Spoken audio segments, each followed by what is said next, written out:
Your avatar or your life?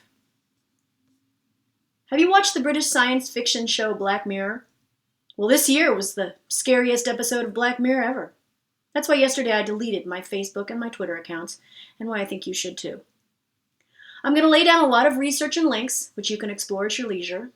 I often say use the tools, don't let the tools use you. And I do love the internet.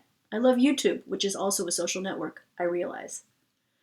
I'm going to be honest, it's not the first time I've deleted Facebook. I've deleted and restarted it probably 4 or 5 times in all. I can't even guarantee I won't be back again eventually or even next week. But I'm glad I ripped off the Band-Aid. It feels good.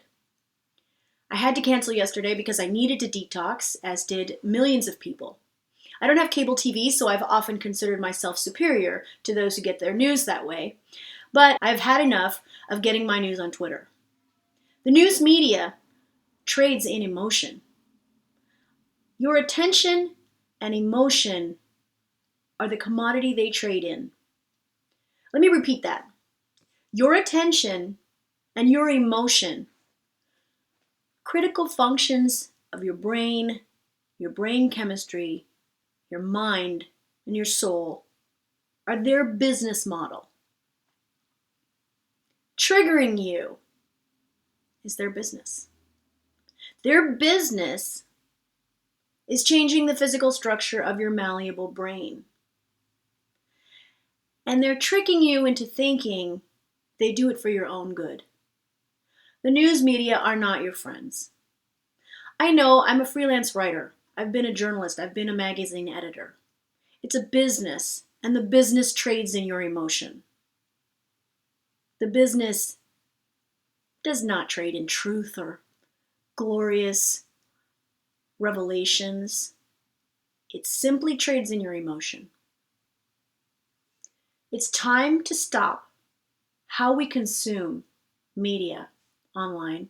And there are some deep reasons and scary reasons, fundamental, scary, deep reasons. I'm going to lay them out for you in this video. These are why I am fundamentally changing and limiting my use of social media and the internet. Because the internet changes your brain. So let's start with how it changes your brain. So I have this book right here, The Little Book of Talent, but the really important book to read is The Talent Code, which is the first book that Daniel Coyle wrote. And it's one of many books talking about new theories, new research around how skills are acquired and maintained. The thing about talent, and this struck me when I read this book, and he didn't even make this association, but I made it almost immediately. I'm going to quote Daniel Coyle. Skill is myelin insulation that wraps neural circuits and that grows according to certain signals. So myelin is the white matter of your brain, and it's like insulation, and it grows like a tree trunk. So when they actually dissect these neurons, they see these tree trunk layers of rings around certain pathways. The story of skill and talent, to quote Coyle again, the story of skill and talent is the story of myelin. Myelin is similar to another evolution-built mechanism you use every day, muscles. So the way you build myelin is via deep practice, which is hard work, mental struggle, and extreme attention to detail. I'll just skip a bunch of other details, but I'll just say this. This is another quote of his. If you were to visit a dozen talent hotbeds around the world or here in America tomorrow, you would be struck by how much time the learners spend observing top performers. When I say observing, I'm not talking about passively watching. I'm talking about staring, the kind of raw, unblinking, intensely absorbed gazes you see in hungry cats or newborn babies. Now that's the end of that quote. Let me ask you, how do you consume the internet? How does it absorb your focus? Do you think you're building myelin pathways around your consumption of the internet? Because I sure think you are, and I know I am. So that's the first reason why you might want to reconsider how you're using the internet. It's addictive, and we know that. But even it's got intermittent variable reward system built into it. It's been built in such a way that the notifications and the likes and the messages and the memes and all of these things are designed to keep you guessing. The ticker tapes, they're designed to keep you searching for that information hit that gives you that spark of dopamine, that spark of happiness, and we are literally being conditioned. It's operant conditioning, it's intermittent variable reward, and it's the same technique that's used in casinos. It's in fact, what's happening now is that the games manufacturers, the video game manufacturers, which are also highly addictive, same principle of novelty seeking and entertainment and dopamine rewards, intermittent rewards, those same techniques are being applied to gambling machines. So imagine when you put, video game immersion together with actual money on the table. That's going to really take people down a difficult road. So that's what the social media is already conditioning you to do. And the other thing is that I'm going to link to a couple of articles on that topic. It's not, I think you already know that. We all know that, right? So the addiction and the gambling technology and the immersive nature of the media is only going to get stronger. VR headsets are coming. Black Mirror loves to show lenses with some kind of display on the lenses, on the actual eyeball, like a contact lens. Snapchat has already come out with glasses, Snapchat glasses. These immersive tools are going to make it that much harder to disconnect. That's why it's going to be so important to start now. While the influence is still young, while we can still see how it's changing our lives, changing our own chemistry, and changing the results of things around us, we need to act now so that it doesn't take us deeper down this road later. The other thing that I want you to understand is that, like I said, the industry, they're just trying to make money, okay? The media, news media, trying to make money. Of course, these tools can be used for good. They can be used for citizen journalism and other things, and I'll get into the goods later. But they're also used for evil.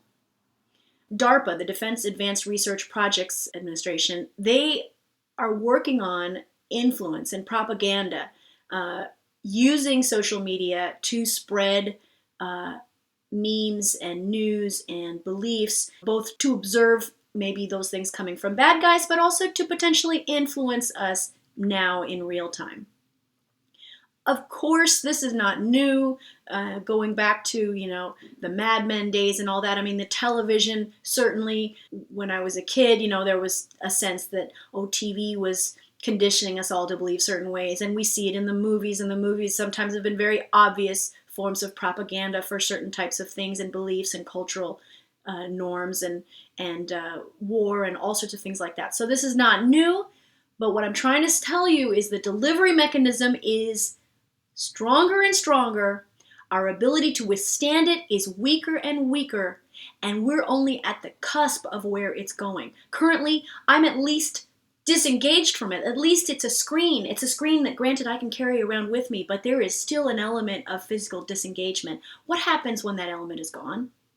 What happens when it's an implant? What happens when it's on my face? What happens when it's on the lens of my eye? What happens when it's an earpiece and it's a voice in my ear? That's why you need to be aware now of where it's going. So let me get to the next point. I don't care what your beliefs are. I believe you have the right to believe them. I think you should be able to think your own thoughts, and within common limits, such as maybe not expressing a desire to physically hurt somebody and an express plan to do so, you should be allowed to have freedom of speech. Right now, everything that you do online is being surveilled. That's not a surprise to you, hopefully. It's happening to all of us. Everything that we do on the telephone, everything that we do online. Now, most of us feel like we're hiding in plain sight. We've got nothing to worry about. The benefits of the internet are so fantastic and so wonderful that we're willing to trade a little privacy. We're willing to trade our location and our daily habits. We're willing to trade our biological habits, our sleep schedules, our medical schedules, our medical information. We're willing to trade our diets, our sexual activities. We're willing to trade all of those things for the incredible addictive convenience of the internet. And that's fine. That's normal. The internet is wonderful. But we're on the cusp of, again, not having control. And I think you should be frightened. If you're not frightened for your personal privacy, and I understand a lot of people simply aren't. Sometimes the younger generation, children, they aren't frightened for their personal privacy because this is what they've grown up with. You know, I didn't spend the first 30 years of my life on the internet. But they will have spent all of their lives on the internet. So they've got a different attitude about it. When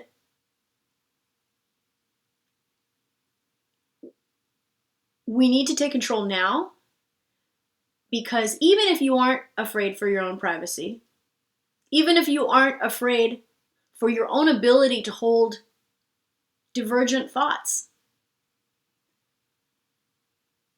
for your ability to express yourself freely and associate freely, well, there are a lot of criminals on the internet. And everybody's afraid of criminals, right? Aren't you afraid of criminals? Because the media loves to tell you about criminals. So you should be afraid of them. Because they really are there. And they'll steal all of your banking information. And they'll steal all of your money. They'll also extort you with blackmail services. You know, they'll take your hard drive hostage. Those are all real things. They've happened to people that I know. So you need to start now taking the steps to control your privacy and taking the steps to control your security online. I wish I could say that I'm telling you this and I myself am in perfect control of this. I'm totally way far from it. Way far from it. I've sent far too many things over email. I mean, in terms of financial things and invoices and things like that. An email is as secure as a billboard. An email is not a secure mechanism. It's not a secure thing at all. It's completely, easily read, hacked, you name it. Okay? So there's basic things you need to educate yourself about security, about basic passwords, two-factor authentication, which means there's more than one way for you to enter your account. I mean, you have to go through multiple levels. And so, most people know about those things. But I also want you to understand that your internet behavior, your social media behavior, this is critical to protect this. So you need to start thinking about using protected, disaggregated services. There are services, and I will link to them, that are not Twitter, not Facebook, but are actually disaggregated social media, non-walled social media, so that they can actually go across, say, Facebook and Twitter, because each of those ecosystems, they want you to stay inside of it. Okay, so that there are things that can go across them. And so Twitter SE is one of them. I just was looking at it. Of course, right at this very moment, I don't need to go on to a different social network, because my biggest problem with social networks isn't really that the government is following me right now. I don't really worry about that at this particular moment.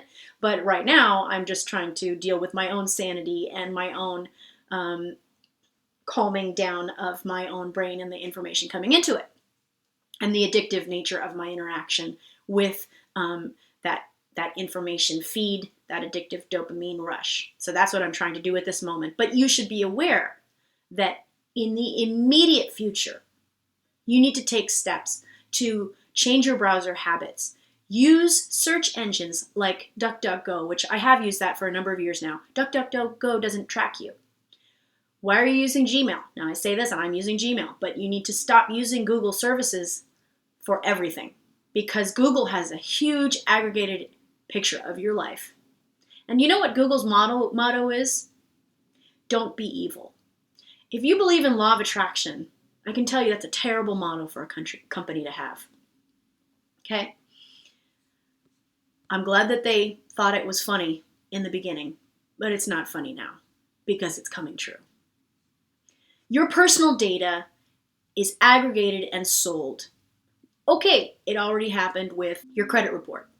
That's been going on. What I'm trying to tell you is at every step of the way, it's getting easier and easier to aggregate, okay? And it's getting easier and easier to instantaneously with the fact that computing power is so cheap and data storage is so cheap, the big data is going to go in directions you can't even anticipate. Unless you watch Black Mirror, so go ahead and watch Black Mirror and you will start to anticipate where it's going. Black Mirror is very close to where we're going.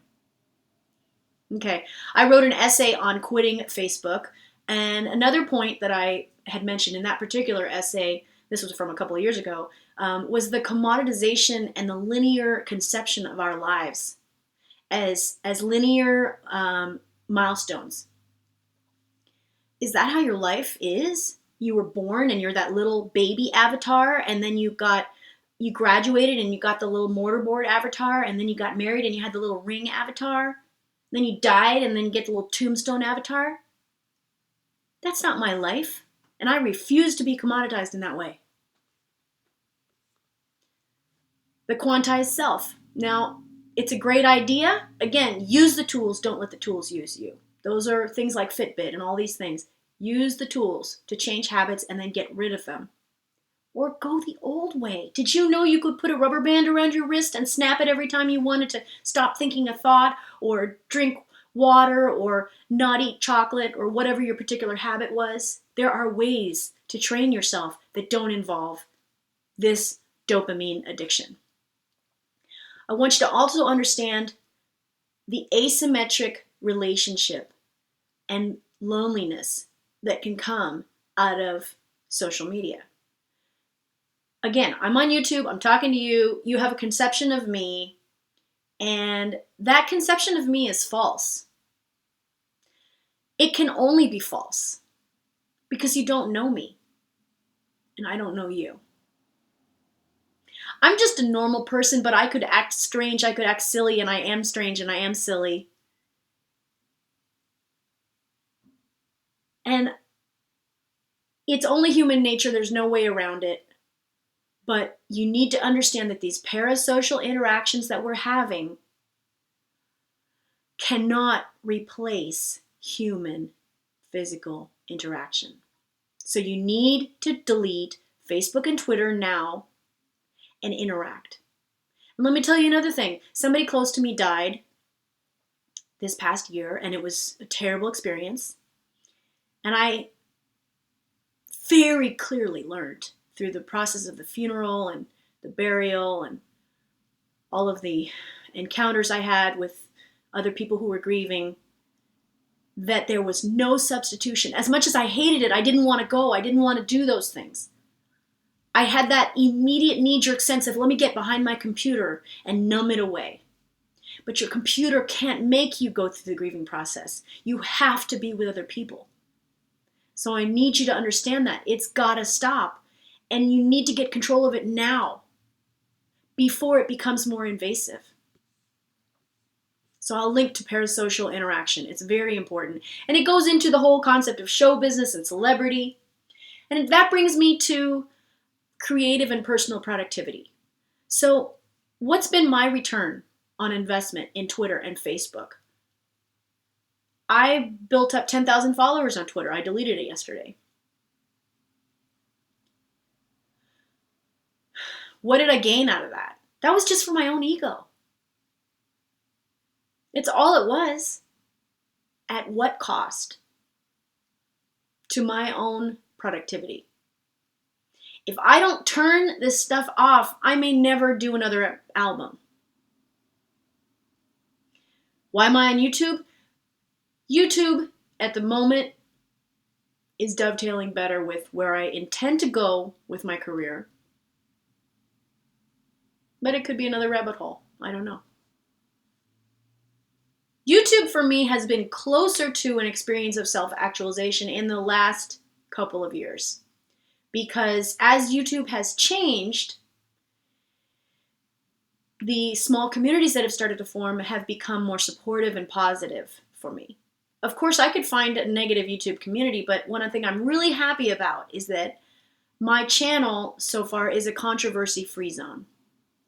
I could be controversial so that I could get people to come to my channel. And look, I'm not saying that I'm not running a channel for my own personal benefit. Of course, it's for my benefit. It's for my own personal promotion and benefit.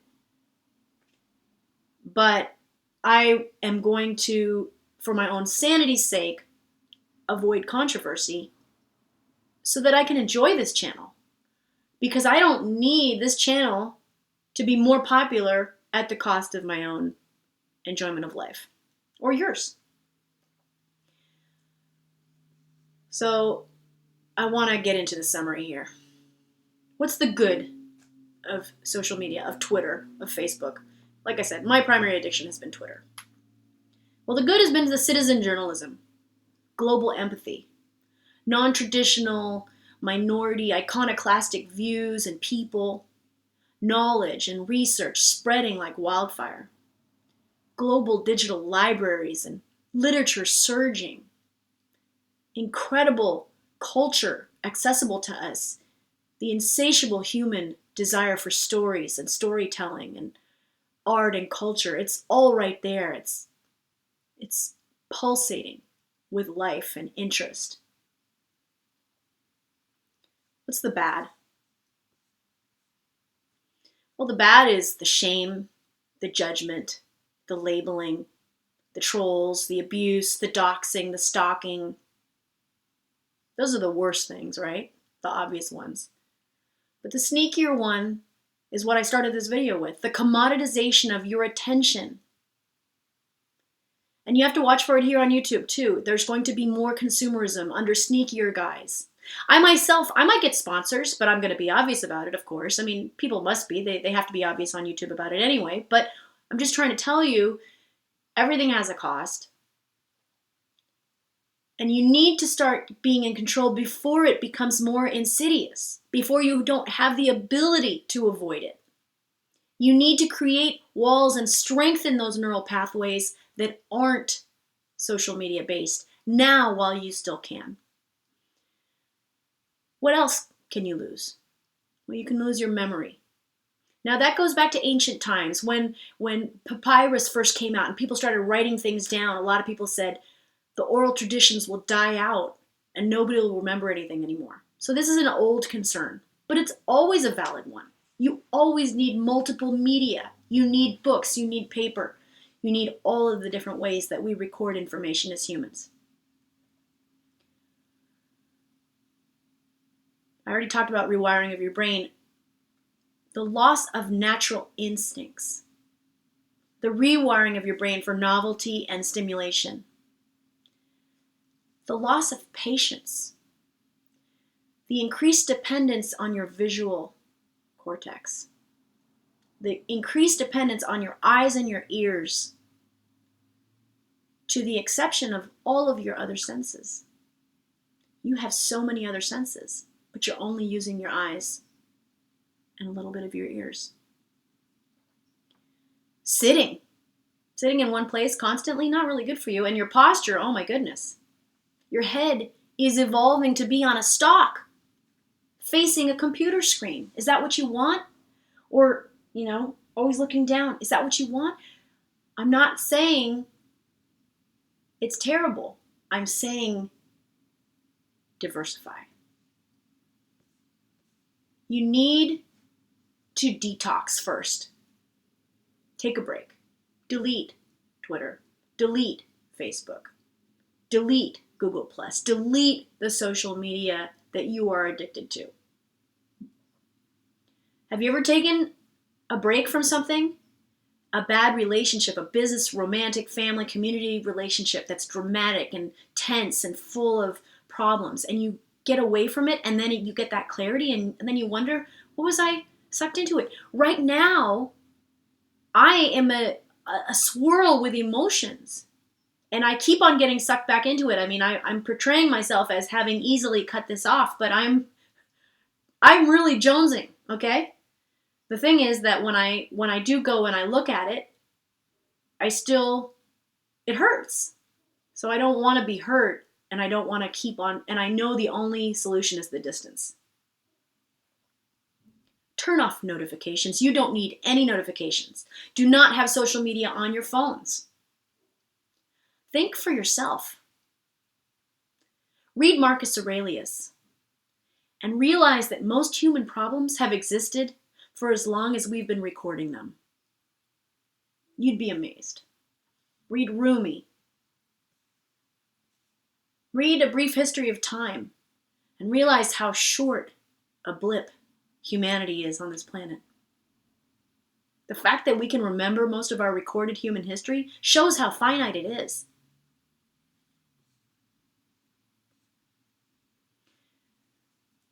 You're going to die, and I'm going to die.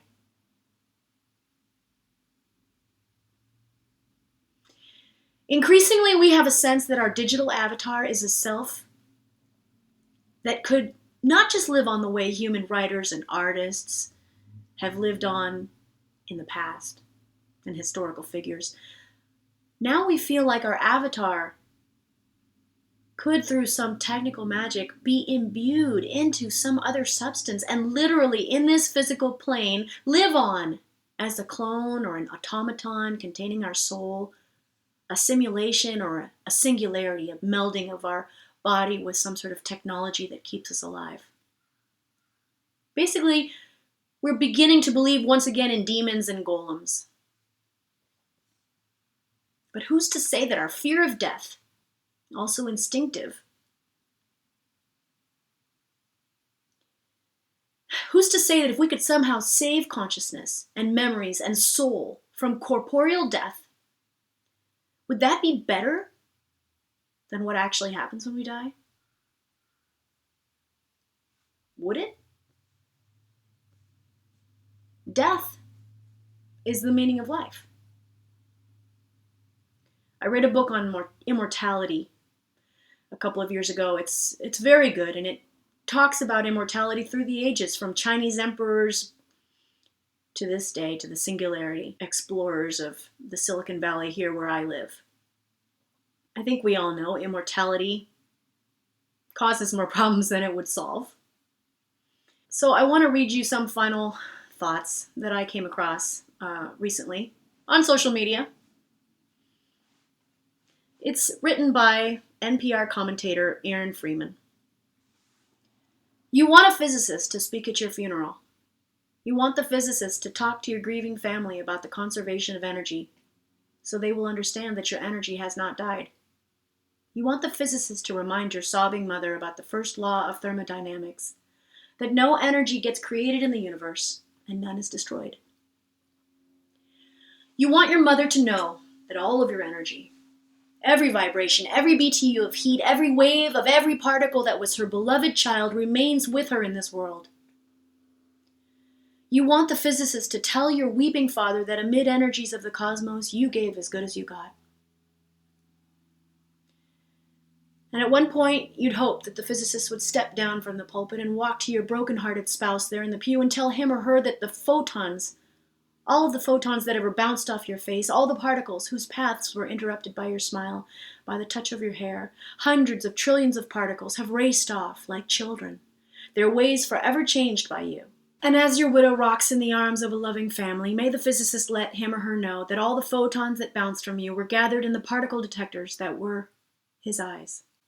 That those photons created within her, him, constellations of electromagnetically charged neurons whose energy will go on forever. And the physicist will remind the congregation of how much all our energy is given off as heat. There may be a few fanning themselves with their programs as he says it. And he will tell them that the warmth that flowed through you in life is still here, still part of what we are, even as we who mourn continue the heat of our own lives. And you'll want the physicist to explain to those who loved you that they need not have faith. Indeed, they should not have faith.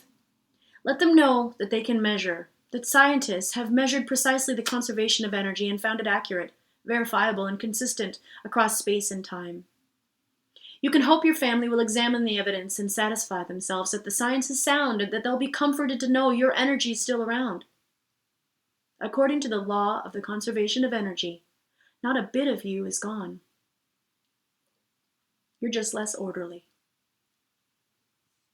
In closing, I want to say, so many people will tell you what to do right now, actions you need to take, Of course, I'm giving you an action to take as well. But I hope the principal message that I'm trying to tell you is clear. There's never been a better time or a more important time to change the way you interact with social media forever. Because there's no energy lost in the universe, except the energy lost on Facebook.